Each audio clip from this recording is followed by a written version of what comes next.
Hey, Frankie Valley, he gets the people going. That's just too many points. I was like, hey, Gabe, how's it going? I love your work. Dudes on the Mall is the podcast to listen to. Dudes on the Mall this week is sponsored by the Orlando Storm, where most UCF players will be playing here in the near future. I was going to start off with, we're recording on Zoom this week. I was going to start off with a couple of different ideas. I had Diamond in the Rough in my head. I had the Tower of Terror song. I had um, that one song. The Phantom of the Opera song. Mm. The I gotta say it's a hell of a compliment that you think a lot of these players are good enough to get paid to play football. Well, I guess they are already getting they paid already to get paid to play play. football. Same thing. Same thing. Professionally, then I don't know. Well, gentlemen, we find ourselves back in the same spot we've been in each of the last 3 seasons. After starting 3-0, we have lost 2 straight now. How do we feel? Hey, that's We nice football. are who we thought we were. We are who we thought we were.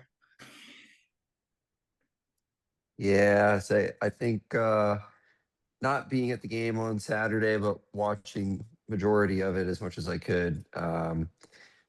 I thought that we looked like the better team, at least in the first half. And then I didn't really see too much of the third quarter. And then I saw the back half of the fourth quarter. But it seemed to be the same old story. Couldn't score in the red zone, obviously getting stuffed on the one, penalties. And then I don't even know what that route was on 4th and 10 by Fox, just walking his butt across the field right there. If he catches that in stride, he's gone.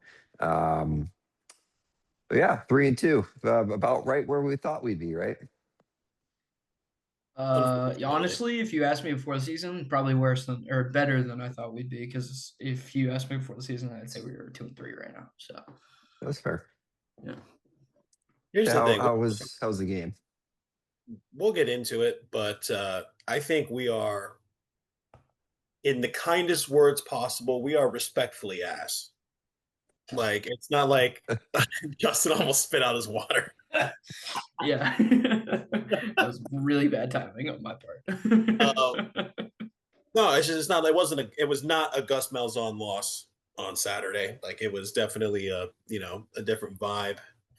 From the football standpoint, from vibe standpoint, it was. I mean, it was pretty on point with being a night game. Brandon, I'm sorry you missed your Twilight Zone again, but we did get My it on. sister sent me a video. Yeah, Megan did do that for you, but vibes are pretty high in the stadium, especially to start. With the lights and everything. So the atmosphere was great. The football, like I said, we'll get into it. It was, better than what we thought it could have been. Before we get into the football, can we just get into the concessions and game presentation? That the concessions killed me, bro. So yeah, basically, I mean, I didn't get any food at the game. I only got, a beer or two. I think Josh bought me a beer, so I bought one beer, he bought another one. But yeah, it's like what was it? Like the third quarter, Josh and Timmy comes back up and he's got the game or the dog of the game. He said, and I quote, he walked up to the concession stand and he was like, "Can I get the dog of the game?" And they were like, "Okay, you want the brisket one?" And they were like, "Yes." And so he walks back up and I'm like, "Oh my goodness, he's got the dog. It looks so good." I sent a picture to Brandon. He took one bite of it. There was no hot dog in there. Them buns did not have that dog in them. That was the bamboozling of the century, I believe. So officially cash it. Concessions is not back. Not back. But are they back? Because we learned on Saturday, thanks to my dad, shout out, there are Caesar wraps in the Acrisure bounce house. I saw a ghost. We have another memeable picture of me now that we will use throughout the year because it was just such a surreal moment. Hearing for the first time this season that Caesar wraps are available in the stadium. Now, unfortunately, they're not available to the peasant folk that don't sit in a gray seat. They have to sit in the silver bleachers because there's nowhere to be found. But apparently, the stadium club, that's where they're housing all the Caesar wraps. So, Gotta pay to play. I will be opening up a GoFundMe if you feel like, contributing to the dudes sitting in the club so that we can have our Caesar wraps. We greatly appreciate it. Once again, I'm asking for your support.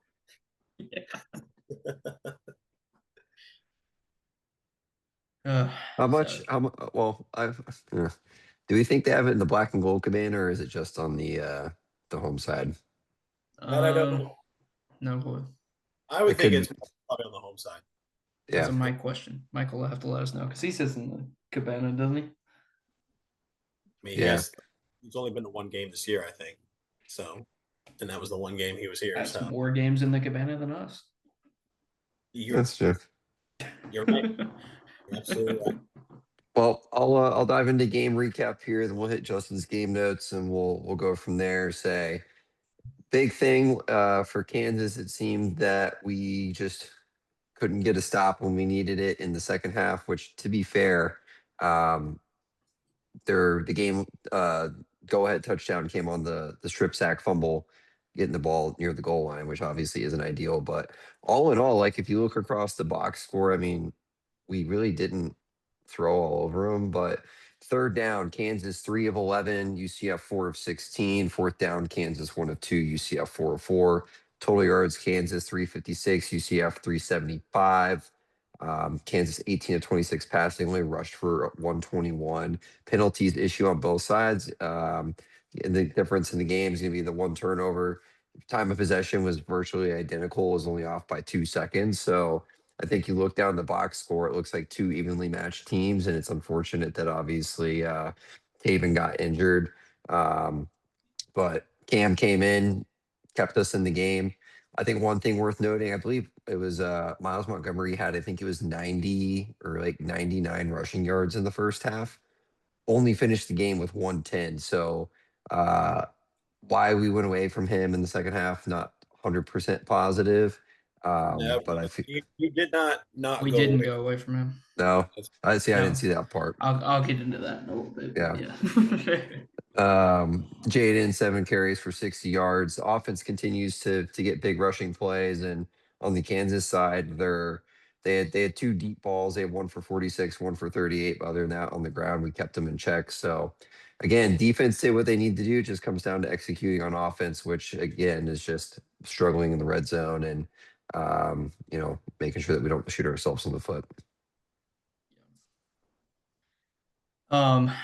Yeah. So basically, I mean, we'll get into what you were just talking about in a minute, but I mean, this game was a tale of two halves, like you were saying. So instead of splitting it, offensive and defensive side of the ball, I'm gonna go first half, second half. So first half, phenomenal. I had so much fun. Vibes were electric. The atmosphere in the stadium was crazy. They did all the videos. We were running all over them. I mean, we were cooking them. You just said Miles had 99 yards in the first half. And I want to touch on this for a second. That dude just spams the hurdle button, and I love it. It's like literally every play he's hurtling a defender, and he just doesn't care. It's actually electric, though. No, it's so funny, and he's good. He's good at it too. It works. So, but yeah, first half defense did what they needed to. I mean, obviously they allowed. I think it was 20 to 14 at half. So, yeah, like allowed 2 touchdowns, but whatever. I mean, that's a really high-powered offense. 14 points and a half is not bad at all. Defense was doing their jobs. And, at the end of the first half, it started raining. We were like, okay, like that's fine because we're not throwing the ball well. Or we weren't even trying to throw the ball, honestly, in the first half. We were just like, okay, we can run all over them. So let's just keep doing this. And I was perfectly fine with that. We were getting the ball to come out to start the second half. I'm like, this is awesome. This is such a good setup for success here. Let's, come out and take, another long drive like we did against UNC, wipe some time off the clock, get some points on the board. Next thing you know, it's ball game. But then flipping to the second half, just a completely new team. Obviously, we started out with a 3 and out. I think we went 3 and outs in a row to start the second half. Is that correct? Or was it only 2? It was 3. I think it was only 2. I think we got a first down on the 2. third drive, but we still ended up punting. Okay. Well, either way. But to your point, Brandon, about Miles, we didn't stop handing it off to Miles. Actually, I think we handed it off to him way too much in the second half because it was very clear that Kansas went into the halftime locker room and said, hey, they're running the ball all over us and they can't throw. So we're gonna play that, and we just didn't adjust to it. Like it felt like for every single possession we had in the second half, it was like first down, second down, just hand it off inside zone, try to get it up the middle. Next thing you know, it's third and 10 because we just couldn't move the ball.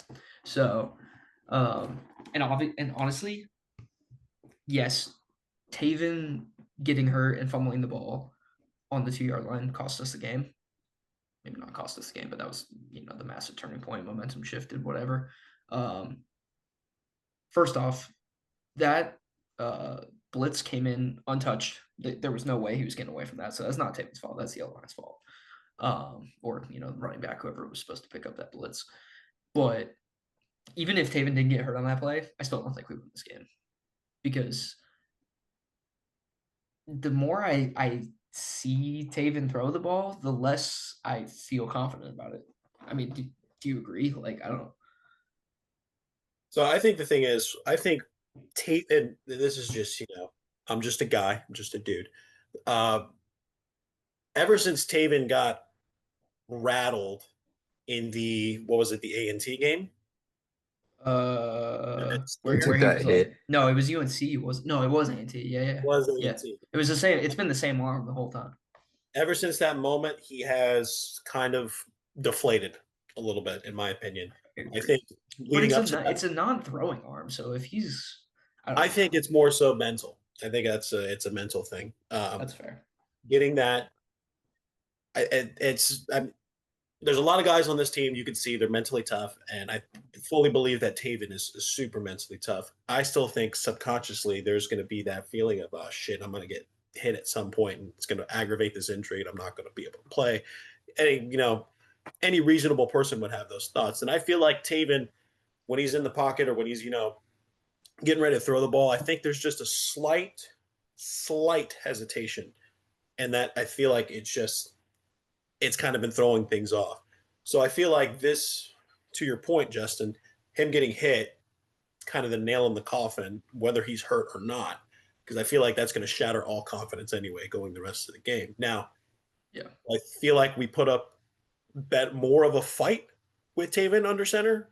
Absolutely. I think that we have a shot of winning the game. We have a better shot of winning the game with Taven under center. You could just tell everybody around him, he's the glue for that offense.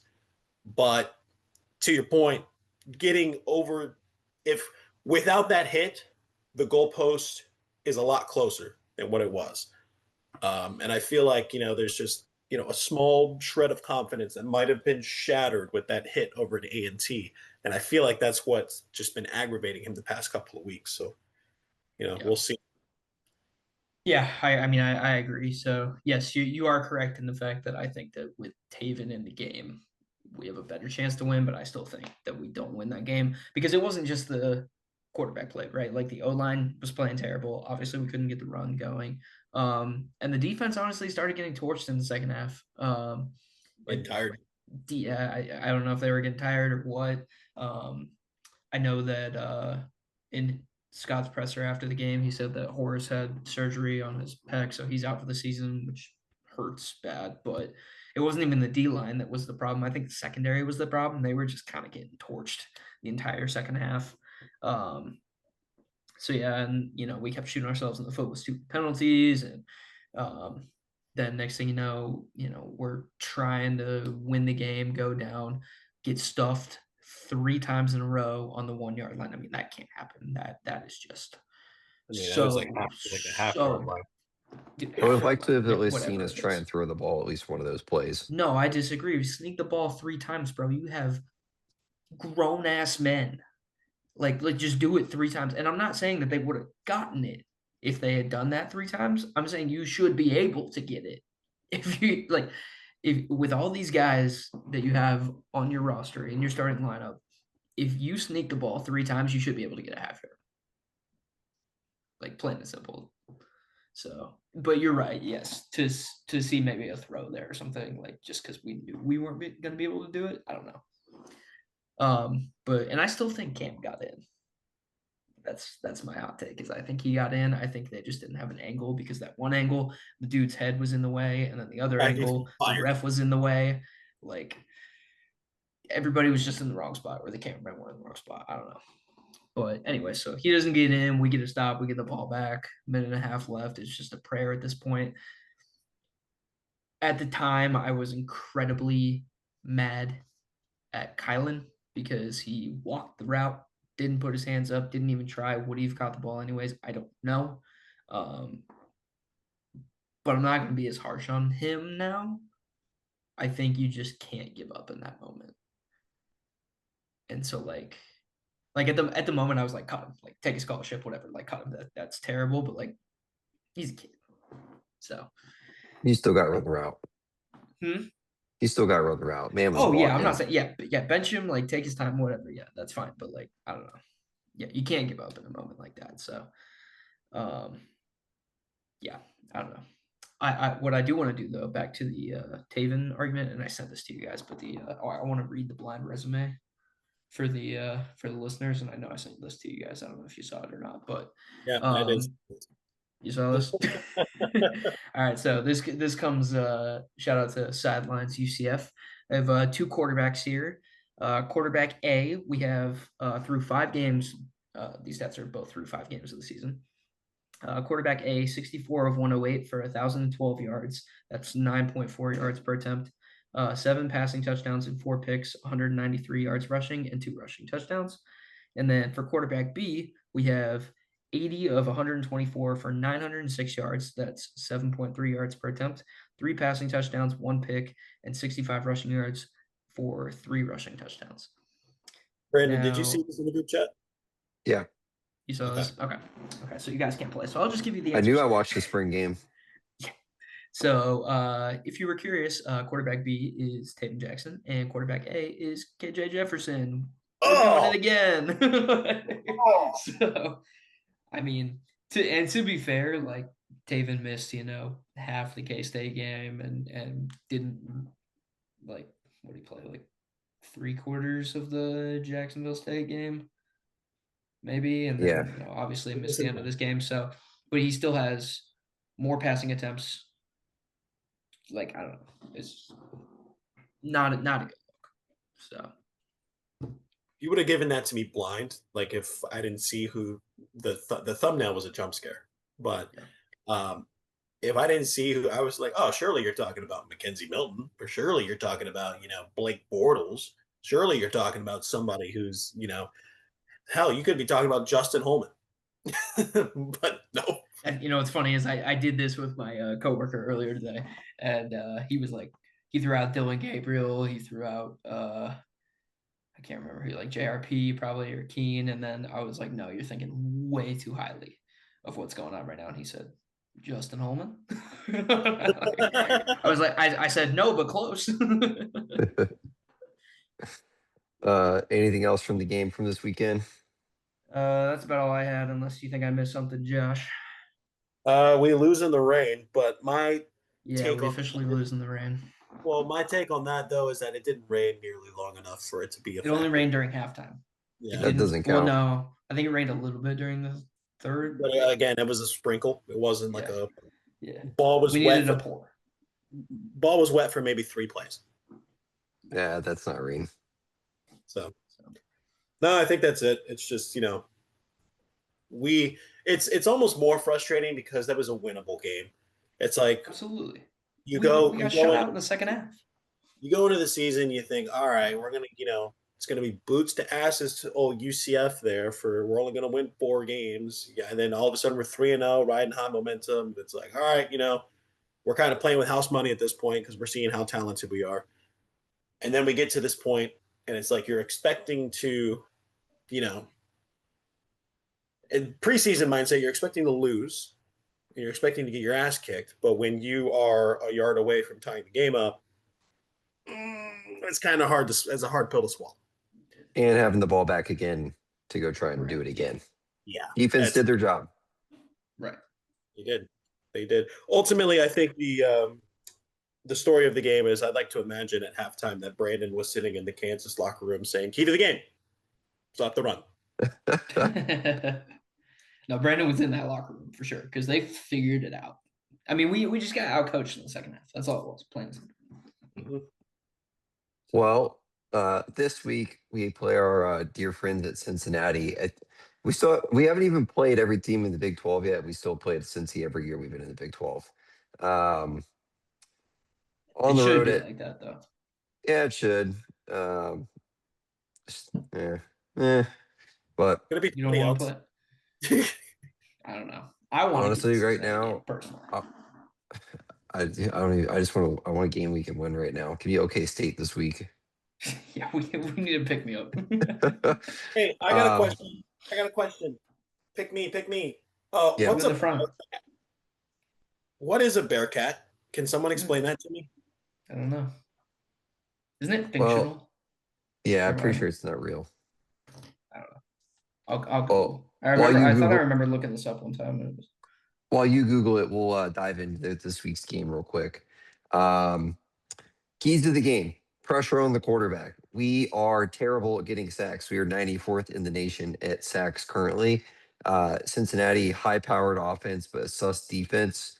So key to the game: one, pressure on the quarterback, get sacks. Two, offense needs to execute in the red zone. I feel like that one should just be a given, but since we don't do it, it's going to be a key to the game.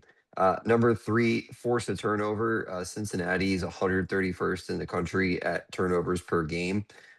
So if you get ahead of them in the turnover margin, which is what we're going to need to do to hang around and win this game, is going to be also a key.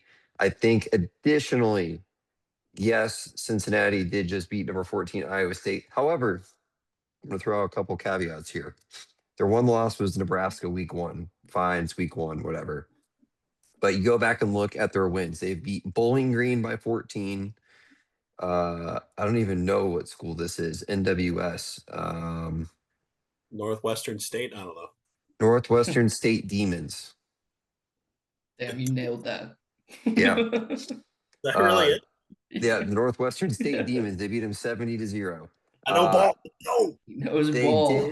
did win at Kansas, but they only won by 3. And if you go but judge based off of the game we just had, we're basically the same team as Kansas. They're basically the same team as Kansas. Take that with what you will.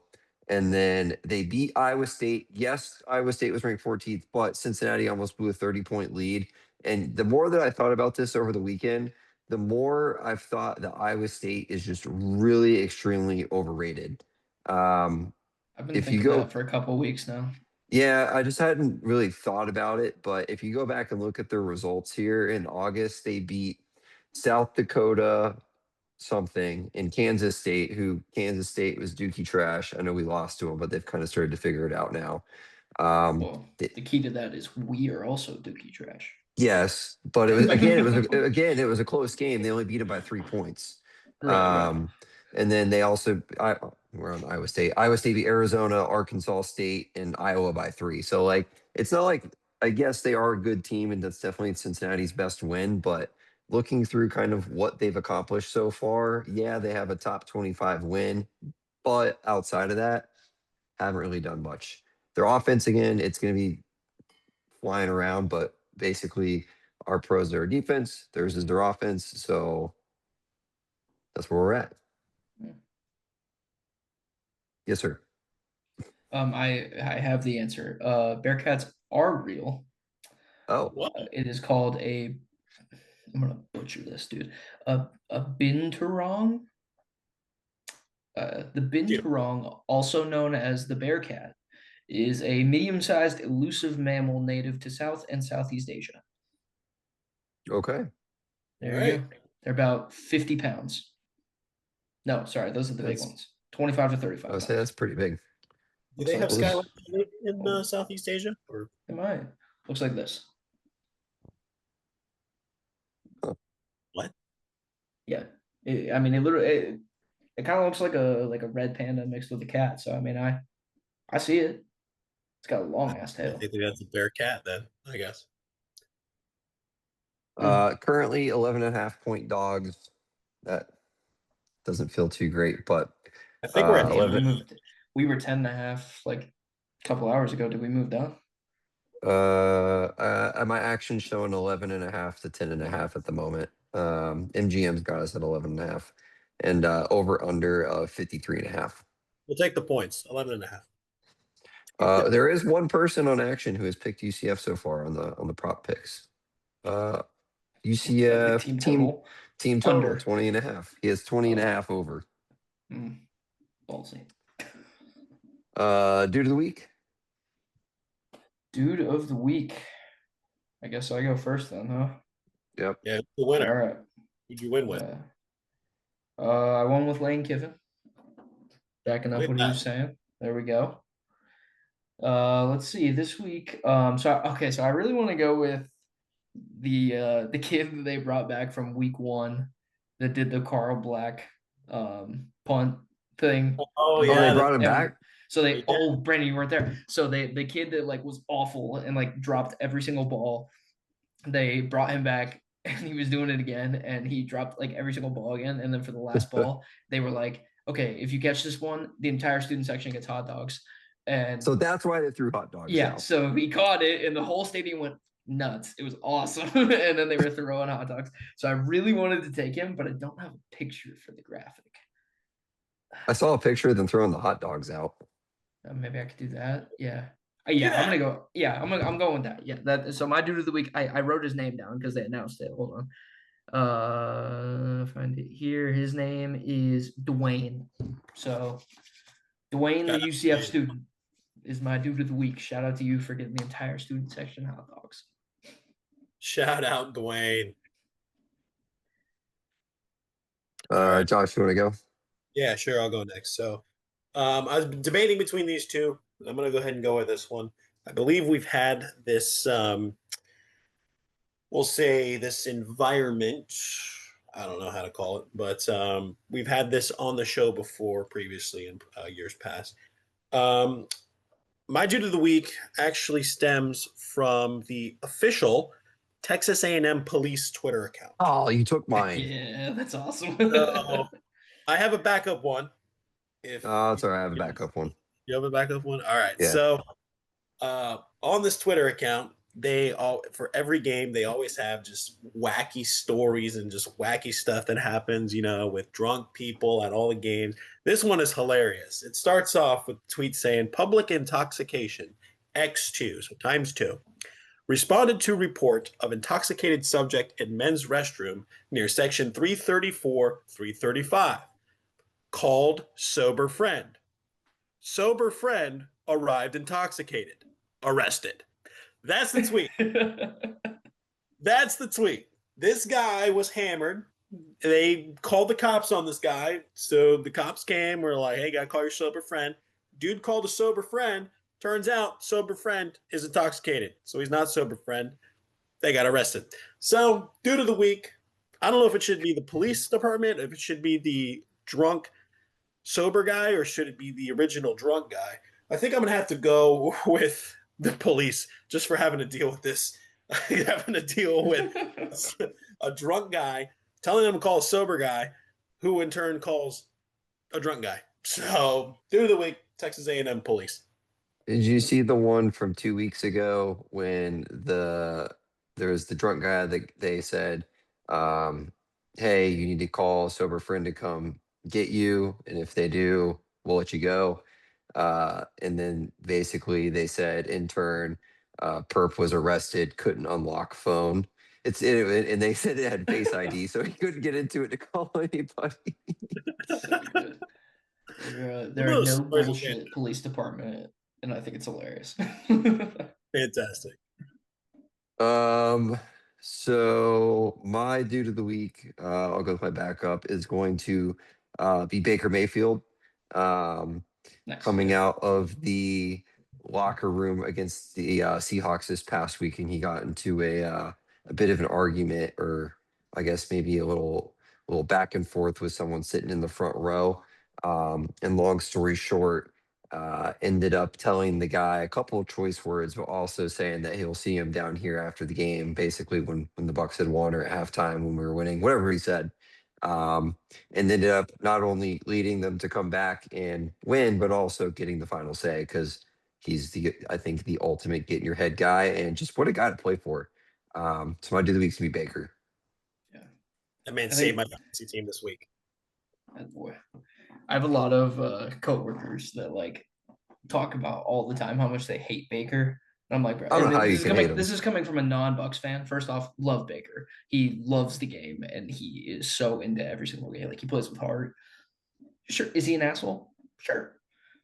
But if I went to every single one of my coworkers and I was like, I mean, unless you're like a Chiefs fan or like a Bills fan, I was like, hey, I'll give you Baker Mayfield as your starting quarterback next year. Everybody takes that. I would take that in a heartbeat. That's a guy you want to play for. So, Yep. On the picks. well, I got a couple honorable mentions. Before Okay, we well, go. which is my bad. First off, my honorable mention going to be Theo Vaughn. You saw this, Brandon? Yeah. Basically, he was the guest picker on game day, and he was talking to Jess Sims, and she was like, "Okay, you're going up there now," and he was like, "Well, I'll see you again," and she said, "I hope not." And so he quoted the tweet and said, "Shoot or shoot." And then my other honorable mention is Cosmo the Cougar, the BYU mascot, because he pole vaulted over a flaming pole or whatever you call it, did a backflip. It was crazy. I'll send you guys a video. He was very close to the fire. He was so close. They had to extinguish him. I think he got caught a little bit. Yeah. I have one honorable mention, and this is so obscure. I think I showed Justin. I think I showed you the video when we were golfing on Saturday. Robbie This Burger. it was an Instagram reel, and this guy who's just chilling in his garage, just by himself. He's got no shirt on, and he's just bopping to music, whatever. He's got a little small like Nerf basketball, and he's like he shoots it once and just completely misses, like it's just a huge brick. And then he's just hanging out bopping. All of a sudden, he like acts like he's taking punches, and then he just comes up and just starts like shadow boxing. And then the whole comment section is just like, "This is what it's like to live my dream." I'll send y'all the video. Dude's rock. Before we go to picks, a couple of quite crazy things over the weekend. Texas dropping out of the top 25. Clemson obviously being out of the top 25 still. And Penn State also out of the top 25. Look at UCLA getting their first win of the year. Russ was sitting there thinking they're going to go 0-12. Shout out, Russ. Shout out to Russ. I do have to hand it to the AP poll, and listen, I still don't agree with the AP poll, and I know there's been a lot of crap about how bad some of the voters are this year and whatever, and I still think they are bad, but I feel like it has been like way better this year in the fact that they're not afraid to just like drop people. Like when in the last 20 years would you have seen an AP poll drop two top quote unquote top 10 teams just completely out of the rankings? Yeah. Like that never would have happened in a million years. Nope. So we're getting to there. a certain extent, they're getting better. Yeah. By the way, I just want to say, for the sake of our hot takes, I did pick my top 10 unranked to be Miami. Same. I think we all Hand took up. Miami. So while you guys were going over your dude of the week, I like scrolled down to where all my predictions are, and I might not get a single one right. Like, even the conference champs. My Heisman pick was Arch Manning. K Klubnik. I had Lenore Sellers and Jeremiah Smith. Maybe Jeremiah Smith, but I don't know. Ooh, I had Oregon State winning the Pac-12. Ooh. We all did. I had Clemson winning the ACC. I did too. I also did. I also had South Carolina winning the SEC. It's tough. This would be bad. It's Penn State winning the Big Ten. Penn State, the Big That Ten. ain't happening. Conference USA, Sun Belt, MAC looking good though. Hey. All right. So picks for this week. Do we have to? We should start cutting this segment. I'm going to, again, for the fifth time this year, I'm just going to run through mine very quickly. The losers, K-State Baylor under 61.5, looked like a lock through halftime, and then second half turned it up. Texas outright loser to Florida. Central Michigan lost outright to Akron. Vanda and Bama Vandy and Bama did not hit the over. Texas Tech and Houston also did not hit the over. And A&M is now officially dead to me because for like the fourth time I've taken them and they have not hit. So that over missed as well. Three winners, Maryland plus 6.5 against Washington, but did the best they could to absolutely throw at the end. They end up losing outright, but still covered. Miami of Ohio minus 5.5 over NIU, and Miami minus 4.5 over FSU. Season total to 18 and 38. Stuff. Imagine if I had done the opposite of every pick. I'd be the best capper ever. Being able to double your wins and still be under 500 is tough. It It's is. a tough look. Yeah. Anyways. Tale of two halves. All right. Well, my week didn't go much better. I don't remember what you did, but I went 3-8. So we'll run through the losers real I quick. picked up two games on you. I was 3-6. You did. There you go. Iowa State plus 1.5 lost to Cincinnati by 8, I think. Just should have known that line didn't make sense. Clones are dead to me. I will not be touching them the rest of the season. Moving on. Boise State, Notre Dame over 62.5. I think final score of this game, like they barely scored 30 points. It was terrible. And I think on the podcast I said they'd score 1 million points. Wow, do I not know ball? Okay. Louisville minus 6.5 against Virginia, losing outright. That was not a hangover game for Virginia. This one makes me so mad. The vibes pick. Vandy plus 10.5 against Bama. Tied at halftime. Very similar to our game where they were just cooking in the first half. They honestly should have been winning at halftime and then just get completely shut out in the second half. So that one hurt. James Madison minus 19.5 against Georgia State. Dead to me. Northern Illinois and Miami of Ohio under 38.5. Northern Illinois scored 14 points in the first quarter to go up 14-0 and didn't score after that. So if they just wouldn't have done that, under would have hit. That would have been sick. UF Texas under 41.5. They hit the over, and then Mississippi State plus 14.5 against A&M. Not enough points. But my winners, 3 of them. Texas Tech minus 8.5 continue to be a wagon. Guess what? Spoiler alert, they're on the card again this week. Memphis minus 20.5 against Tulsa, staying undefeated against the spread as well there. And then backdoor cover that finally went in my favor. TCU minus 13.5 against Colorado. I don't know if you guys saw that backdoor Crazy cover. backdoor but cover. They did not need to score that touchdown.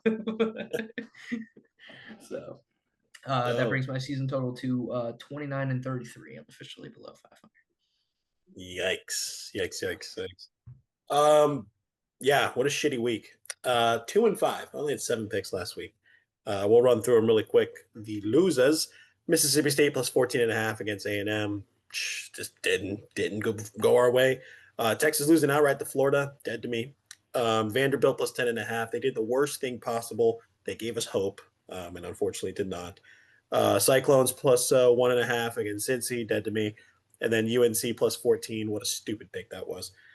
You guys even tried to talk me out of it. And I'm so sorry that I didn't listen. 2 winners: Miami minus 4.5 against FSU, and then also Texas Tech. You had them at 8.5.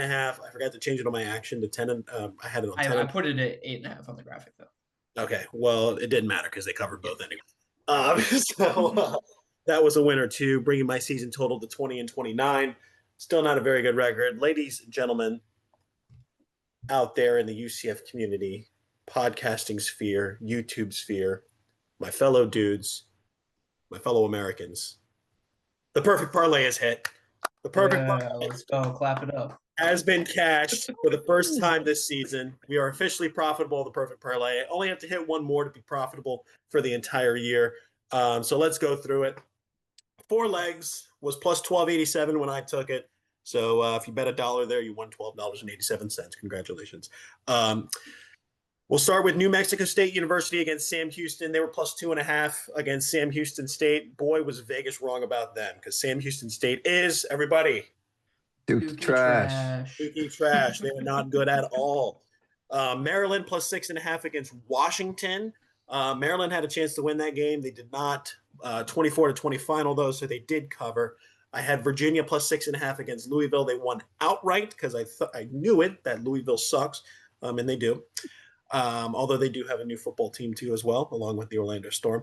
And then finally, UConn minus 7.5 against FIU. FIU is also Dookie trash. UConn won 51-10. That's a 4-leg perfect parlay winner. I can die a happy man. Oh yeah. Congrats, brother. Thank you. At least somebody had a fun week. Now, time for the bad news. You ready for the bad news? I didn't disclose this to you guys before. I did not take the perfect parlay in the Hard Rock app this weekend. Oh no. Oh. There's no way. So did it even happen? That's so awesome. So you You wanna can't know take it what's- again this week. Do you want to know what's sadder? Is that's the only week I haven't taken it. Yeah. Josh said, I'm tired of losing. This sucks, man. He needed a week off. Oh,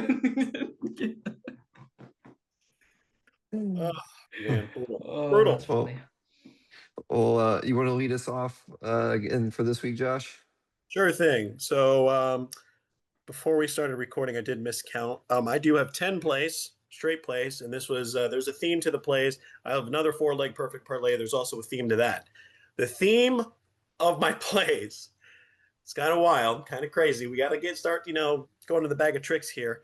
All single-digit spreads. Every single one. Okay. Whether they're favorites or they're dogs, actually. I have a few dogs in here. Okay, so all single digits. We want close games. We want, either they're going to be a close game or they're going to be a crazy cover that, like, hey, they won by 30 points, but they were -1.5. Great, fantastic. I feel safe and secure. We got to see something fall, boys. This is just something that's got to happen. So let's rattle through these. I'm going to go pretty quick because really I don't give a shit about any of these picks. I just saw they were single digits and I just picked somebody. First one, Liberty -1.5 against UTEP. I'm going to regret that one. I feel like I'm going to. Next one. This is going back to the whole Sam Houston State sucks. Jacksonville State -7.5 against Sam Houston State. Sam Houston State hasn't won a game this year. They're terrible. So Jacksonville State's got to win by at least 7.5 points. I've got Bama -3 against Mizzou. I think that riding the high of the Vanderbilt game will carry into Missouri. I just don't think Missouri could win this game. So give me Bama -3. I've got Oklahoma +1.5 against Texas. Don't know why the spread's that low. That line doesn't really make sense to me. Texas is dookie trash. So is Arch Manning. So give me Oklahoma +1.5. TCU -1.5 against K-State. We're saying K-State is back. I feel like TCU could win by at least a field goal. Give me TCU -1.5. Fading the Clones. We're not taking the Clones. Colorado +3 against Iowa State. So I think Colorado's going to win outright. They're at honestly, home. the past couple of weeks, Colorado's looked a lot better. They've looked good. And I think, to your point, the Clones are frauds. So we're going to take Colorado +3. I've got Oregon -7.5 against Indiana. We'll see. We'll see on that one. Georgia -3.5 against Auburn. Another we'll see. BYU -1.5 against Arizona. Game on the road. I feel like BYU could do it. And then I've got Arizona State +5.5 against Utah. So again, just all single-digit plays. Let's just see what happens. If I go 0-10 this week, I deserve it. Now on to the perfect parlay. I told you guys before we started recording, you guys are going to love the perfect parlay. It's a 4-leg parlay plus 1287, according to Action. All 4 legs are unders. Yeah. This guy hates ball. I was wondering where the Iowa under was. Here it is. Under 35.5. Iowa, Wisconsin is leg number 1. Ugh. Leg number 2. I don't even know who these teams. It's Middle Tennessee, and I don't even know who they're. Missouri State. Missouri State and Middle Tennessee under 49.5. Didn't know either of the teams. I don't think they could score 50 points. Again, just gambler's logic there. Under 59.5, Southern Miss versus Georgia Southern under 59.5. And then finally Purdue at Minnesota under 50.5. I think that one ugly games. Ugly game.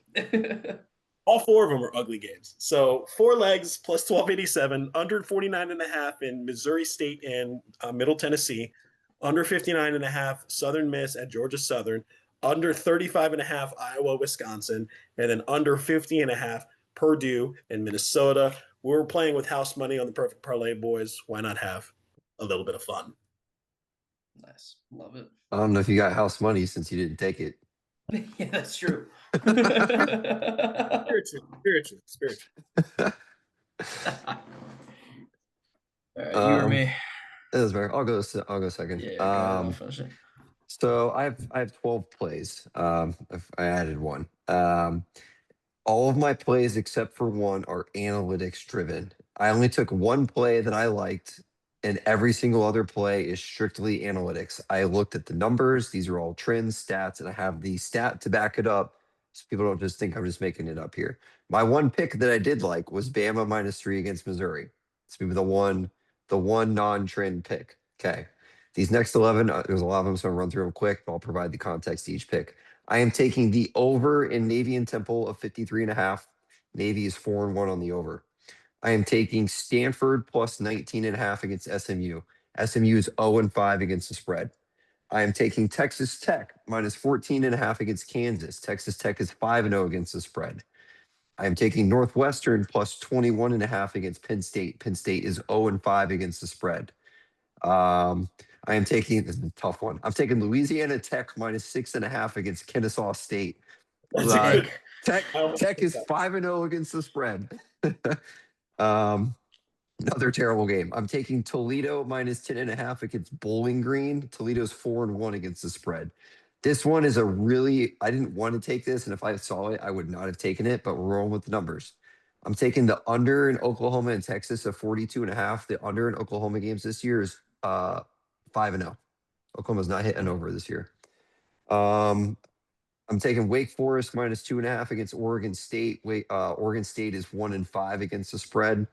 I'm taking Eastern Michigan plus 1.5 against Northern Illinois. Northern Illinois is 1-4 against the spread. I'm taking Jacksonville State minus 7.5 against Sam Houston. Sam Houston not only is 0-5, but they're 0-5 against the spread. And I'm taking North Texas plus 1.5 against the Cows Friday night. North Texas is 4-1 against the spread. I love it. All analytics. This week we're going 12-0. I love it. All right. I had a very similar strategy with Brandon, so I got a couple of duplicates here. He kind of rattled those fast, so I can't remember. Correct me if I don't get all of them. We'll just go down the line. But I also miscounted. I've no. Yeah, 9 plays. So we'll run through them real quick. Starting with Louisiana Tech, good pick, minus 6.5. Or they like 4-1 against the spread or 5-0, whatever it is. My next play, this one purely a spite pick, because James Madison screwed me last week. So I'm going to take Louisiana plus 17.5. That's going to be my too many points of the week. Moving on, Pitt at FSU. I'm going to take Pitt plus 10.5. I think that's a lot of points, and FSU's been on downslide. I think a lot of players are going to kind of quit on that team, but we'll see. Moving on, analytics pick here, but this is a really high number, so I really don't like it. But Air Force is 5-0 against for the total this year, so we're going to take over 65.5. Did you have that one, Brent? No, I didn't. I saw it, and I Okay. saw the number of points. I was like, I'm not going to touch it. It's so high, but I'm taking it over 65.5. Moving on, Old Dominion minus 13.5 against Marshall. Old Dominion, I think it's 4-1 against the spread. Josh, you'll like this one. I'm on Iowa minus 3.5 against Wisconsin. Wisconsin, I believe, is dookie trash. I think it's going to be a 3-0. That's no, don't do that to me. It has writings of a 5-0 game. 100%. Yeah, I'm fine with that. That's a cover. All right. Moving on. We're hopping back on the Red Raiders bandwagon. Texas Tech minus 13.5 against Kansas. You got 13.5? 13.5. Yeah. Sorry. What did you I had get? 14. I had 14.5. I think I got that like yesterday or something. Yesterday New night. logo could be the difference. That's a big change right there. So bad. Maybe I take them off the card. I don't know. Nah. Anyways, and then to wrap it up, I have 2 overs. I'm going to take the over in Michigan and USC, 57.5. I don't know. It just feels like a good spot for me. I think USC can put up some numbers there. I think USC wins that game outright. And then the final one, this number doesn't make sense to me. So the under is probably going to hit, but the over is 47.5 in BYU in Arizona. And I'm going to take that one. Because I think both those teams have pretty good offenses. I don't know about their defenses. It's probably why the number's so low. When I'm back here next week and I say that didn't hit, that's because I don't know ball. No conflicting picks this week amongst any of them. So I told and no Mike UDR. I told Mike we'd have a UDR though, so I'm ready to endorse a pick. Okay. I'm open to listening to it. Okay. And yes or no. I'm not gonna put it on my card. Like it won't count towards my season total. But my endorsement's gonna be Jacksonville State. Because I thought about taking them too. What did you get them at? 7.5? 7.5. Yeah. That's going to be my endorsement if you agree with that, Brandon. If not, we can look at another line. I mean, I'm on it, so I'm good with it. Oh, you're on it? Oh, okay. Yeah. Well, then I'll add it to Take it. the I have 10 plays. I'm just throwing it out there before this inevitably loses. Sam Houston has not covered a game this year, so when they inevitably cover this week, this is why. This is why. You're welcome, Sam You're Houston. welcome, Sam. Sam can now find his new wife. All right. Added it to the list. Jacksonville State -7.5. Alrighty. Well, boys, we've got a game this weekend. It's our old friends at Cincinnati. Can you? I've done this whole thing on my phone. When I'm moving my screen around, can you guys see my finger? Like I'm on my foot screen right now. Can you see my finger? Yeah, I can. Oh, okay, perfect. So half through the episode, my hand's gonna be in it because I had to keep switching screens. Okay, yeah, so that's what it looked like. Perfect. Noon on FS1, 10 o'clock Mountain for our friends in Boise. 10.5-point dogs over under 53.5. We'll be back next week for homecoming, some spirit splash, hopefully a win. We'll get to that next week. Go Knights, charge on. Charge on. Charge on.